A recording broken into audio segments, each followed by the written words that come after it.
دا سلطان محمود غزنوي نوم به موریدلی د سکول دی کتابونو کې دا ډېر لوی بادشاه و د سره یو غلام ایاز نوم و نو هغه ایاز چې کوم دی ایاز یو بادشاه هم تیر شوی دی یو ایاز د غلام و نو چې ایاز چې و نو د هغه یو الماری وه د ورځې به یو ځل کلاول او ډېر نیغ نیغ به هغه المارۍ ته کتل بیا به یې زر جرنده کړه هغه چابیانې به یې ځان سره کېښودې د نورو نوکرانو چې کتل نو هغوی وی چې یاره دې المارۍ کې څه شی دی چې دې دا چابي سنبال کړي او ځان سره یې کېږدي ډېر زیات په دې حسد کې و آخر کې بادشاه ته په دروغ ووایي سلطان محمود غزنوي صاحب ته خو خبر نه ستا چې څومره هیرې او جواهرات دي دا ایاز یې پټوي او د المارۍ کې جرنده کوي د ورځې ورته ګوري مو چابي چاله نه ورکوي سلطان محمود غزنوي ډېره غوسه شو او خفه شو چې په ایاز خو زما ډېر احسانات دي دې څنګه زما نه غلا کوي بس حاسدین یې هم راوغوښتل ایاز ته یې اواز وکړي دې خوا راشه چې راغې وي جي وایې وي چابي راکوه هغه فورا چابي کېښوده قوم ته یې وې راځئ راپسې نوکرانو ته یې وې چې محمود غزنوي لاړو ورې کولاو کو نو هغې کې بوټانو زاړه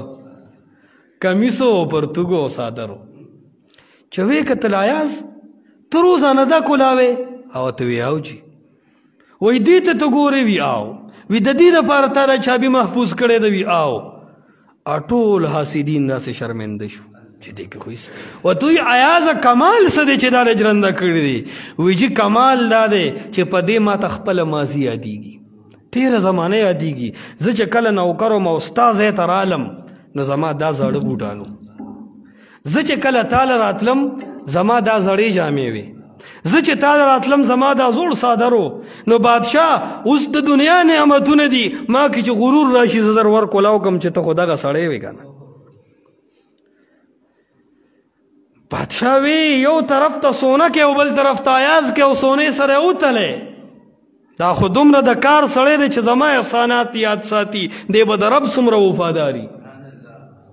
دی زما د احساناتو دومره تابعدار دی کمال دی چې دا به د رب څومره وفاداري وتلی دی سونې سره کال کې به یو ځل بادشاه زکات ایستو ایاز به یو طرف ته سونې سره به یې تلو هغه سونه به چې کوم دی ایاز د ورکوله محمود غزنوي چې وفات شو ایاز په سلطنت په سیټ کېناستو